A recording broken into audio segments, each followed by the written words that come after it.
What's up, everybody? Welcome back to Health IQ. I'm Rashad Milligan. We are joined by a very special guest today. We have Miss Roslyn Hannibal Booker. Miss Roslyn, first things first. How are you doing today? I got tongue tied.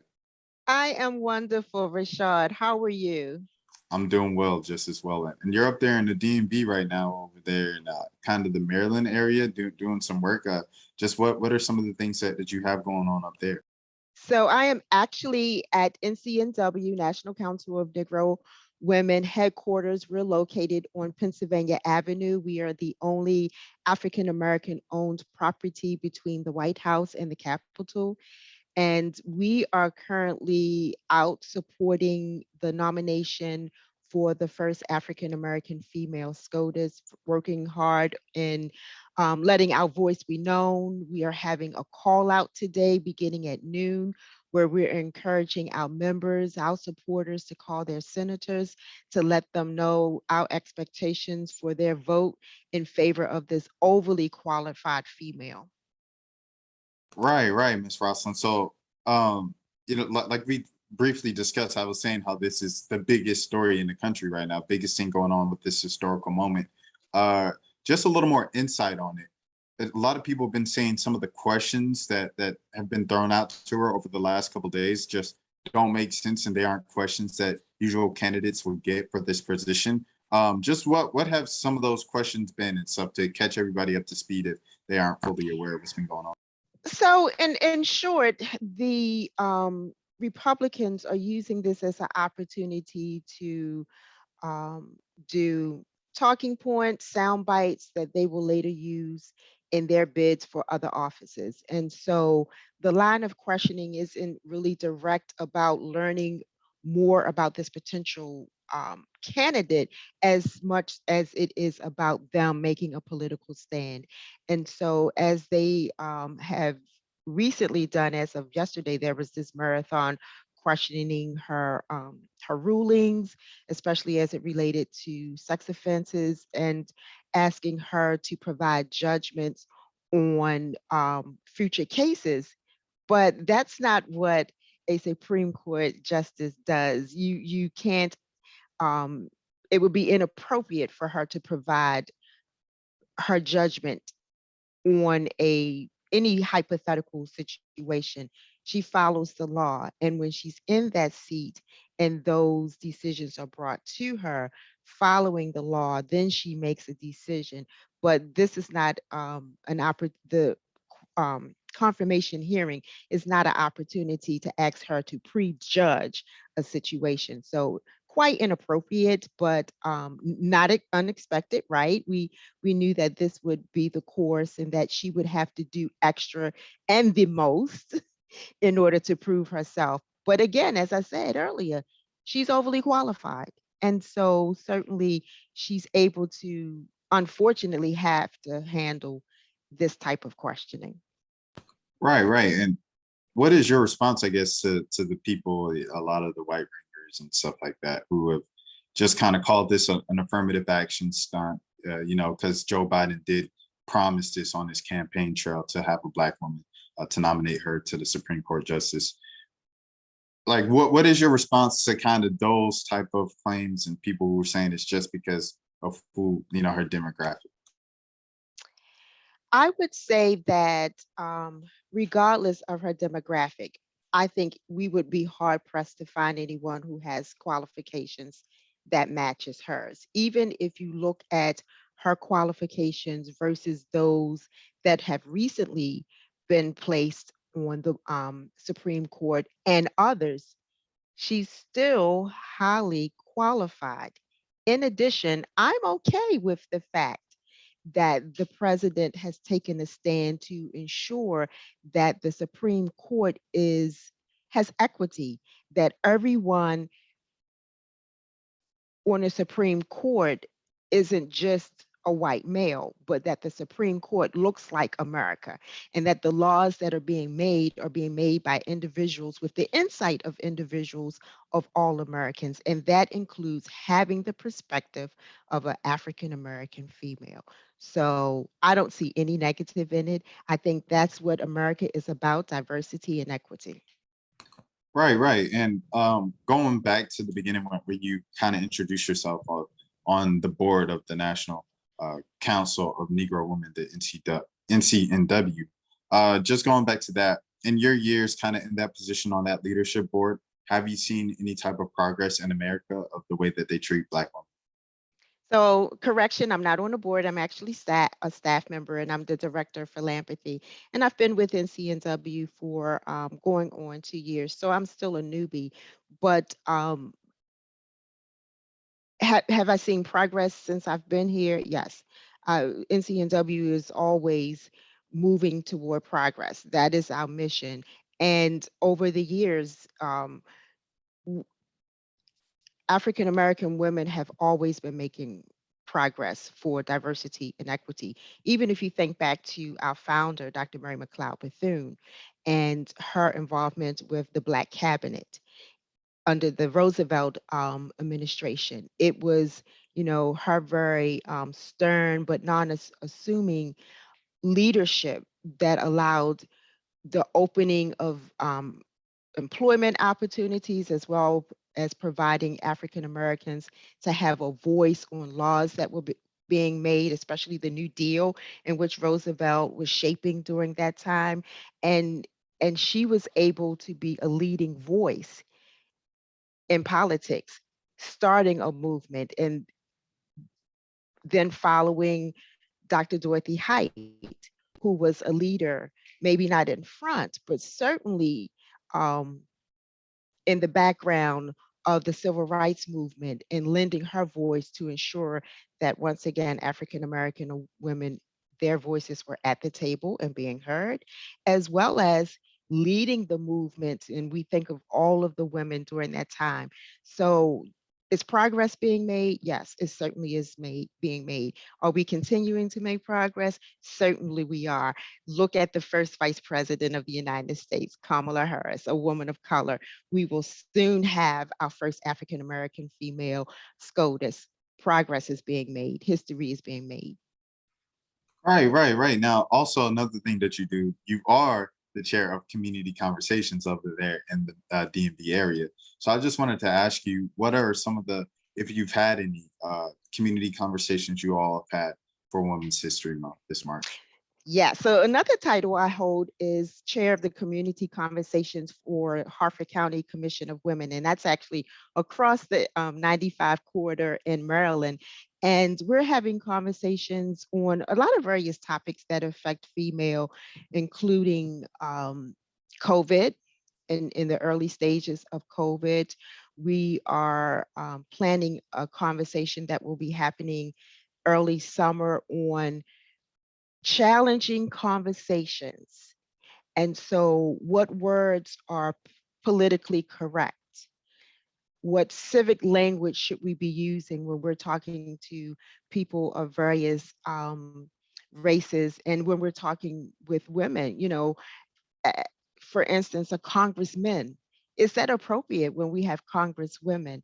And so, having a conversation about challenging words, conversations, and being sensitive to our language when we're talking to people of diverse backgrounds. Right, right, right. Now, I guess what will be the impact if Judge Jackson, when Judge Jackson, as you kind of Thank alluded you. to earlier, when Judge Jackson gets through and makes history, what will be the impact of that? Oh, I think the impact will be when decisions are being made, you have the perspective of an African American female on the Supreme Court, right? And that's important. And secondly, it opens up the door for other individuals to visualize themselves in that seat as well. So again, I think it means more than just having um, as you said earlier, a diversity pick by the president on the seat. It means much, much more. Right. And another thing that you do, here we go, all the different hats, we're going through all of them, No is you're a worries. member of the Association of Funding Professionals and Yes. ABFE, philanthropic or philanthropic, excuse me, partnership for Black communities. I'm a journalist. But I just wanted to ask you, what is the importance and how did you see a change in the past 2 years since, the summer of 2020 of like people just kind of increasing their role and donating and helping fund, Black communities and Black partnerships and everything like that? So one of the trends that we've noticed, fundraisers and people in the field of philanthropy have noticed, surprisingly, and maybe not surprisingly, but certainly, individual donations have increased and maintained. And so many folks will say, well, we were in the middle of a pandemic, actually in a season of pandemics, when you think about everything that happened with George Floyd, and we rolled into COVID and all of the different issues that our country was faced with. But that's when Americans show up and show out. That's when people are digging deep into their pocketbooks to support causes that are true to them, because they're hitting home at that point. With Black Lives Matter, and individuals saw firsthand, unlike before, due to the cell phone footage in several cases where cell phones have really brought home the issues that we're having with policing, the issues that we're having with racism. And for people who really connect with that, it becomes a crying call for them to give. And so people have been giving, as well as corporations, as they always do, react um, to show corporate responsibility and give. So donations have been on an uptrend and holding steady, even amidst the various waves of employment or unemployment. Those who've had the extra capacity or residual funds to give have been supporting those issues. Right, right. Now, over 25 years of nonprofit experience, a quarter century. Uh, what Oh, what wow, really got you? Rashad, when Well, you say it I like apologize. that. I was trying to build it up. I apologize. I apologize. Yes, a quarter of a century of Uh, uh, experience. Thank uh, you. 5 years. The last 5 years, you've done it fresh out of school 5 years ago. Nonprofit experience. What really got you interested in kind of the nonprofit field, philanthropy, all of these things that you are currently involved with? Where did that first kind of stem from? So I think the roots for that come just from my own personal passion. And I work that out through philanthropy, fundraising, supporting nonprofits and those that have a personal connection to me. Um, as we talked earlier, nonprofits, the service, the programs that they do certainly are important and are the most important piece. However, they can't operate without the finances, without the revenue and the resources. So those individuals who make that happen are important. And it is a way to give back and to support organizations that you truly have an interest in and a heart for. And so that's where my passion comes from, my desire to continue to do good work for nonprofits, and especially for NCNW, which has this rich history of Black women supporting each other in the communities in which we live. Right, right. And speaking of NCNW, good health wins is something that you touched on earlier with health equity and vaccine confidence initiative. Just how has that project been going for Oh you my all? goodness, this project has taken off with wings. So Good Health Wins, and WIN stands for Women Immunization Network, is the opportunity for us to support health equity, as well as to ensure that people, Black and Brown people, have access to information and resources to have good health. And the basis to good health is immunizations, right?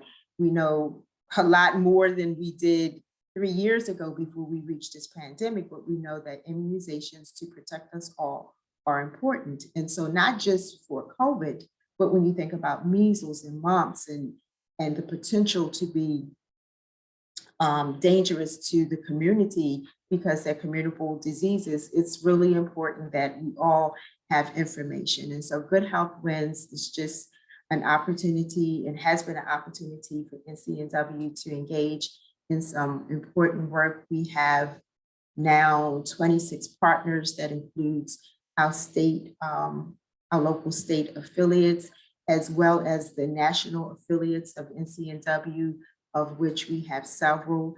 We've also have included as partners the D9, the fraternities and sororities to help spread the word and to do this work. So we have a reach of over 2 million. And with this, we have been training and to become trusted voices to give people the information so that they can make appropriate decisions that's good for them regarding not only COVID immunizations, but other immunizations as well. And how has the reception been, with people who might have been skeptical, like you said, that the first few months when things were still fresh versus today where someone might have been a little more receptive to the idea of becoming vaccinated? I think that we've definitely seen an uptick in individuals who are willing and have taken the COVID vaccine, and as well as those who are now getting the booster. And I think we would like to think, and certainly we have the numbers that prove, our work has really been, instrumental in making that happen because we've been interacting with various communities and providing them with information that they need. And not that high level technical information that we hear from the White House briefings. And we love Dr. Fauci, right? But sometimes you just need to be able to hear it in a voice that you can understand. As well as for me personally, it has equipped me with the opportunity to speak to family and friends. This past holiday, I had a family member, and I don't want to put too many identifiers to them, but they wanted to get together for the holidays. They wanted to come and, have an opportunity to see each other face to face because we had not been able to do that because of COVID. But I had just previously had a conversation about, well, did you get your vaccine? And the answer was no. But now you want to come to visit into my house, which is COVID free, and I'm vaccinated, and others in my family have gotten the vaccination. And so I had to have a really candid conversation. I love you, but we can't do a face-to-face. We have to continue to do something virtual because that's safe for me as well as for you.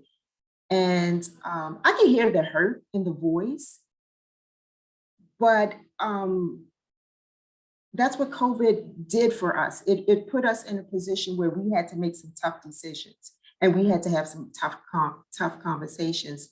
But fortunately, the good ending to that is that relative shortly after decided that they wanted to get the vaccine because they understood the limitations of it. And it was not taking it limited them for being able to interact with people the way they wanted to.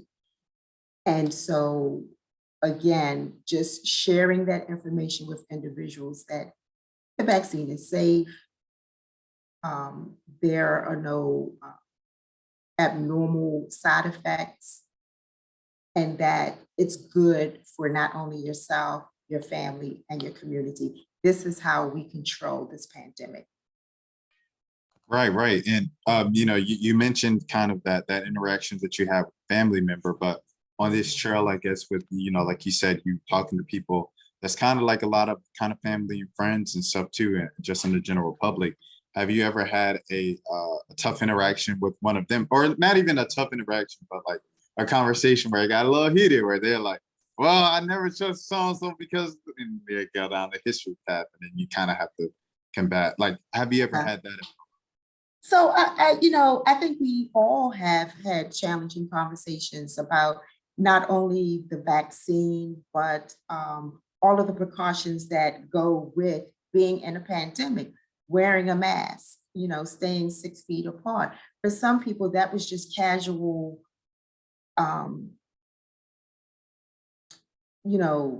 things to happen that was, an inconvenience for them.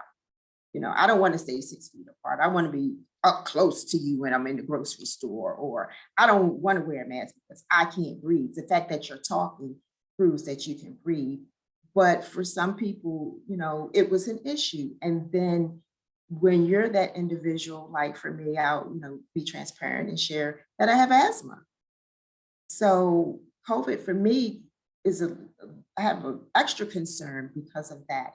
And so I am staying 6 feet apart, and I am wearing a mask and having to ask people to kindly, those who are in my space, if you could just follow the rules. That's all I'm asking. And it's not about trying to restrict you, but it's just about me trying to save my life. And I think when you share with people from a genuine place, for the most part, people do understand. Okay, and health equity, excuse me, I gotta take that again. Health equity, what are some of the things that you guys are doing specifically under the umbrella of health equity? Oh my goodness. So NCNW has a new initiated health equity committee.